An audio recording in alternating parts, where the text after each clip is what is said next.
titiritero.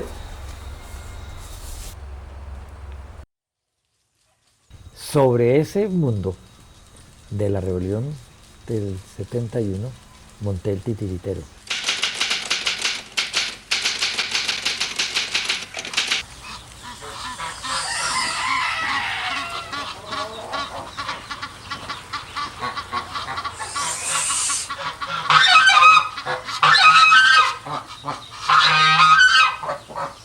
Y monté nuevamente una crítica a la estructura del poder tradicionalista, porque la burguesía había logrado algo increíble, convencer a las fundaciones norteamericanas de que le dieran plata para que nosotros tuviéramos los mejores profesores que podía tener cualquier universidad de Colombia. Eran profesores de posgrado que nos venían a nosotros a indicarnos cómo hacer el pregrado. Y eso pues era una forma de poder contar el mérito y a su vez de contar el abuso de esa misma clase burguesa que ha manejado el Valle del Cauca. Me tocaba administrar a Flaco Cabal y a Camilo González. Amores, y a la Corna.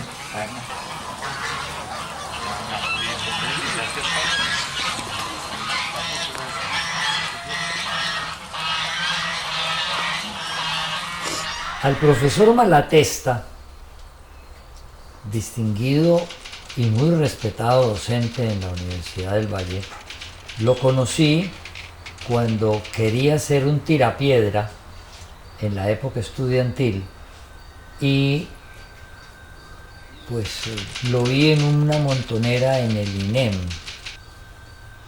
Y después seguí viéndolo, identificándolo como uno de los dirigentes de izquierda, se fue preparando y empezó a hacer argumentaciones distintas a la piedra, y eso me causó a mí muchísima impresión. Pero más aún cuando empezó a construir casi con cincel una poesía que suena y resuena en los actuales días. En la medida del tiempo se fue volviendo crítico literario y ha tenido la amabilidad de reseñar varias de mis novelas.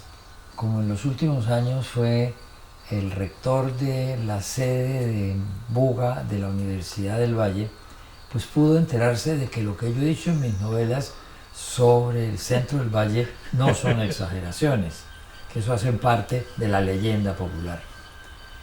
Pero cómo desde el ángulo soberanamente marxista que has tenido, podrías entender que un anarquista de derecha como yo pudiera escribir lo que he escrito. Bueno, lo primero es que si algo ocurre con tu trabajo, Gustavo, es que lo que se disuelve es la derecha. Y esa dicotomía entre izquierda y derecha cada vez es más anacrónica. Y efectivamente lo que has sido tú es un anarquista. ¿Y qué es lo que caracteriza el anarquismo? Pues una lucha contra todas las formas de dominación, la expresión de las formas de poder, digamos. Y tú lo has hecho no solo con una perspectiva política, sino también con una gran perspectiva irónica, iconoclasta, digamos, para las formas de dominación. Y eso lo tenías desde joven, cuando te lanzabas a ser candidato solo, sin que te apoyara absolutamente nadie, en un lugar que teníamos más o menos controlado, que era la universidad.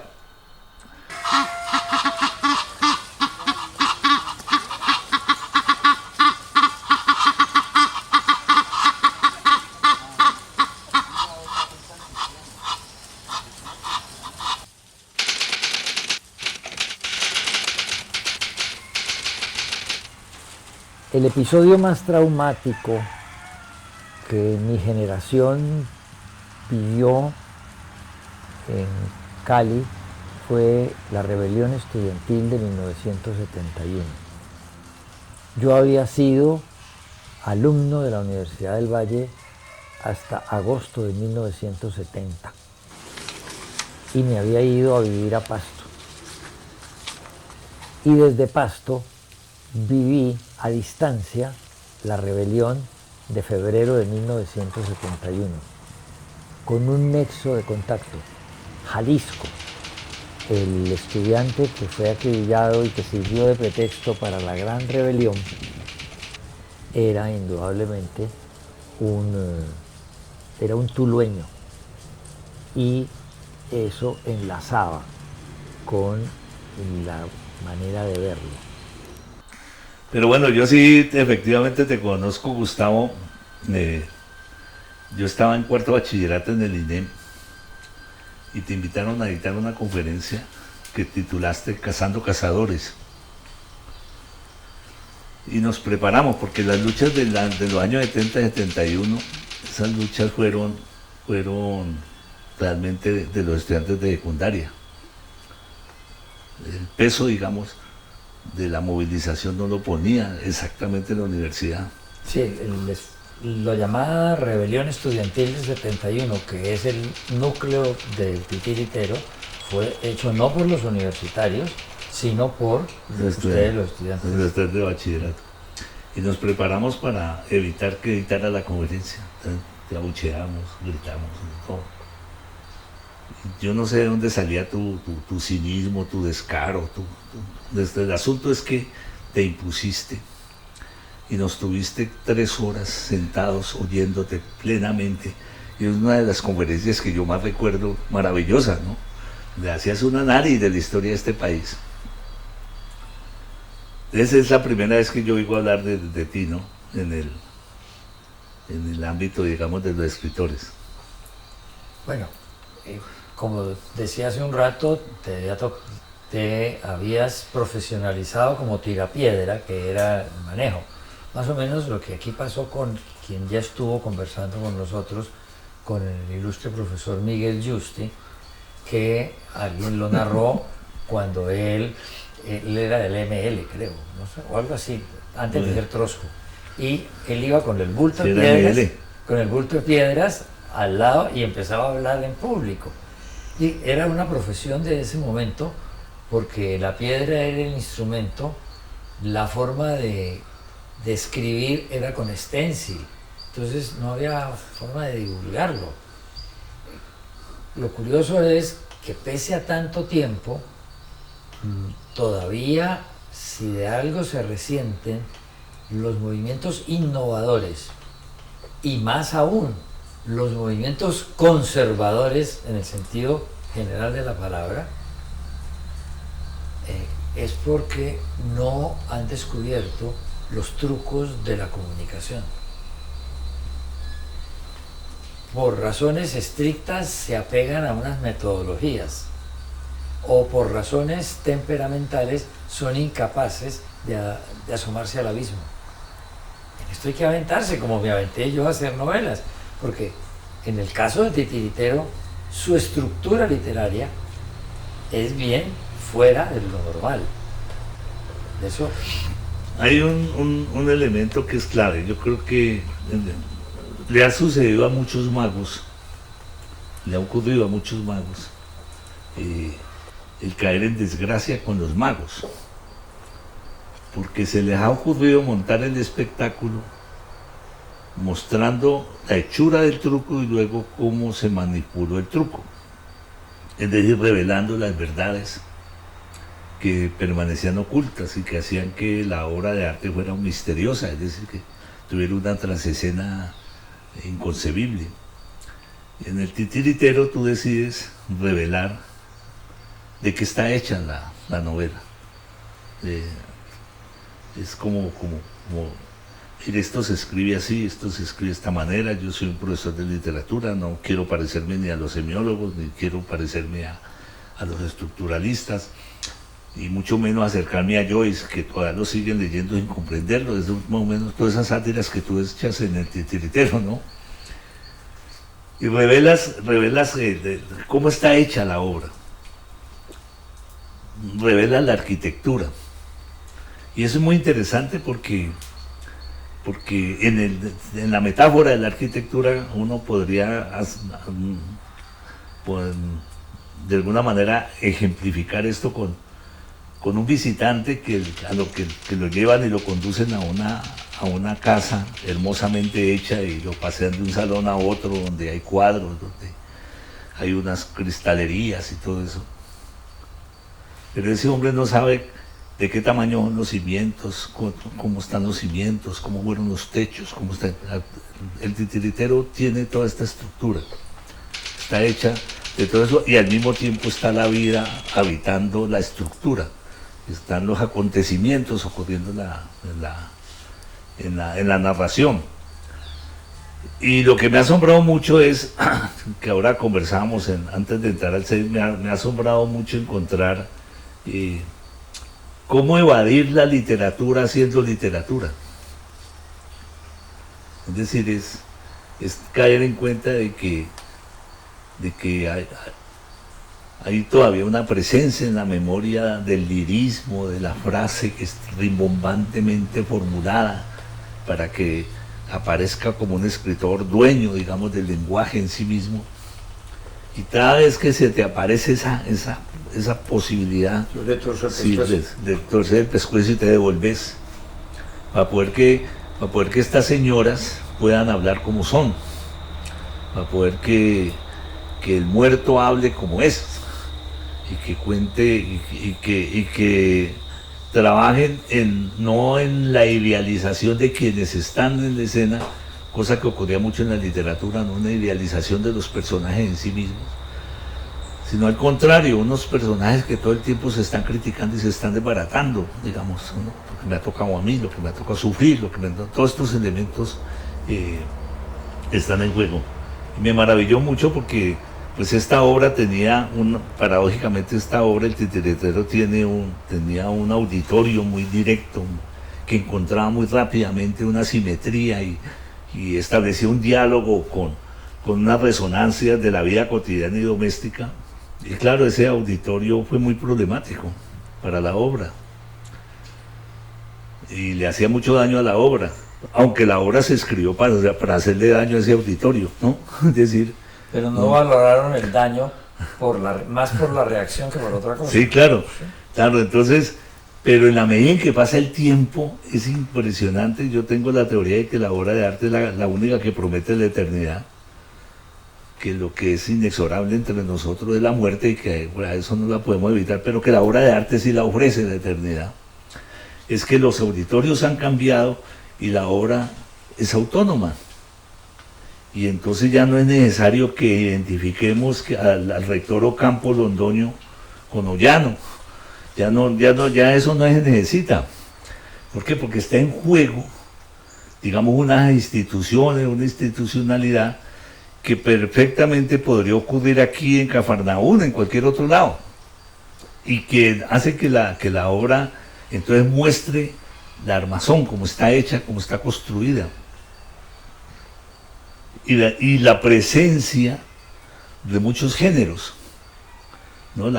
Hay la obra de arte, de teatro interna, el relato periodístico, el trabajo sociológico, las entrevistas en profundidad y la búsqueda de esas entrevistas en profundidad, la mirada sobre los manicomios, que además es una fuente de la tradición literaria enorme, ¿no?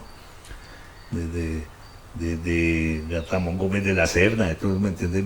Vienen todos estos elementos propios de los sanatorios, el invento pues de que la vietnamita está sufriendo todas estas cosas y su sufrimiento es un sufrimiento falocrático, digamos, de alguna manera, ¿cierto?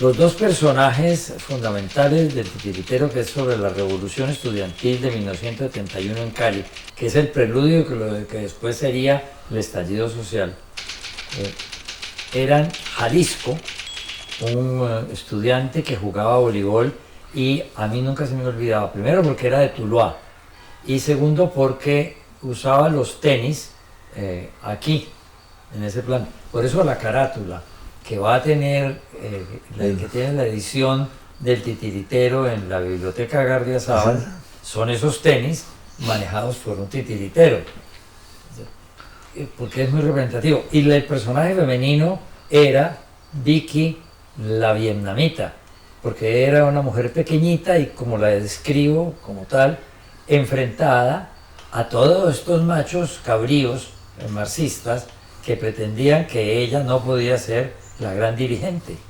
Entonces, pues se va dando idea de cómo se puede enloquecer en su obsesión falocrática, porque de otra manera los machistas no le habrían permitido que se enloqueciera.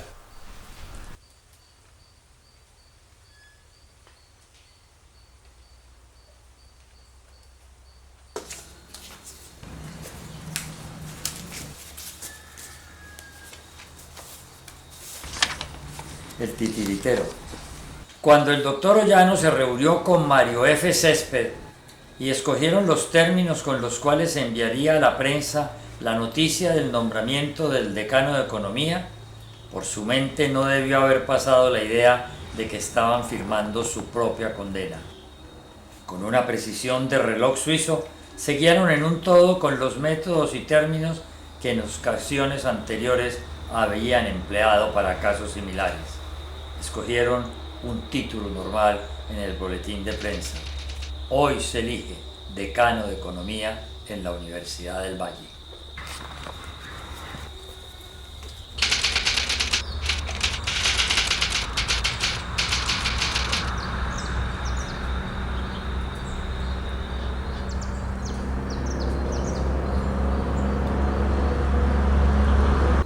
Me encargué de revisar hacia atrás mi actuación como estudiante de la universidad, en donde yo estaba paralelo con los que iban a hacer la gran rebelión.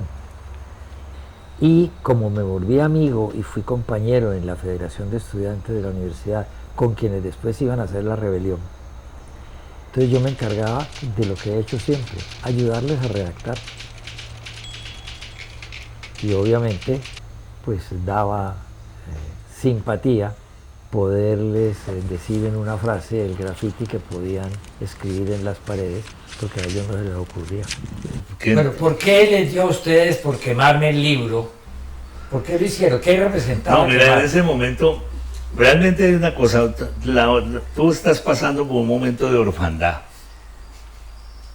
Nadie se ocupa de vos, nadie te criticaba, ya no se hablaba. Entonces tú nos dijiste, a mí hace rato no me hacen un escándalo. ¿Por qué no me hacen un escándalo?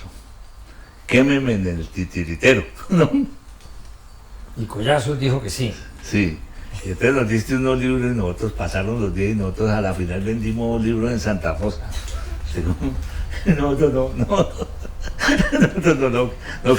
No quemamos el titiritero. Pero un día estábamos en una asamblea y en esa asamblea había un compañero socialista leyendo el titiritero. Entonces yo me acuerdo que yo estaba hablando, haciendo un discurso y eso hay que quemarlo, no sé qué, y entonces le quitamos la novela al compañero socialista y la quemamos. Como para cumplirte, pues para...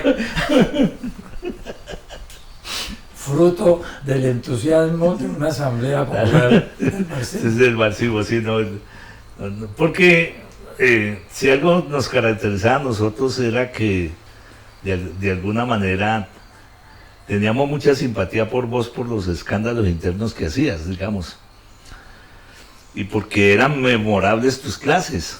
Yo fui a muy pocas clases tuyas, pero eran memorables. Pero lo que hace extraordinario este encuentro aquí es cómo es que la obra literaria, que sería yo en la idea de que ofrece la eternidad, no se muere como los acontecimientos. Sí, pero ¿quién se acuerda ahora de eso que estamos hablando? Nosotros, pues sí, claro. No más. No más, claro. Mientras Pero que el texto y lo que sucede, y el texto que puede ser parroquial en el sentido de que es Cali, la Universidad del Valle, en un momento en que Cali no era la gran ciudad. Pero ese parroquialismo y esa batalla universitaria se ha dado eternamente en todo el mundo. Mi visión de Cali tanto en el Titiritero como en Pepe Botellas, es la visión del Cali que no han contado en las novelas, porque han entronizado otra clase de novelas. Se fueron por el lado de Andrés, su suicidio lo magnificó y que viva la música, por el lado de Valverde, con su salsa y sus problemas de naturaleza musical, pero de Cali, pues obviamente yo he dado dos versiones que muestran, casi que lo despellejan a Cali y le hago ver los huesos que lo componen. Y eso ni a los dueños del poder les ha gustado, ni a los que aspiran a ser dueños del poder, derrocándolos, pueden permitirlo porque ellos no lo hicieron. Pero lo que es importante, Gustavo, es que tenés una obra consistente, y consistente no porque cumpla unos parámetros lineales, sino consistente en su concepción. Bueno, mira, se nos fue media hora conversando y hemos redescubierto muchas anécdotas que la mayoría de mis lectores no saben que yo pasé por todas esas, que lo resistí y aquí estoy. Muchas gracias por venir a conversar. No, a ti, Gustavo, muchas gracias. Y esperemos que sigamos divirtiéndonos de la vida.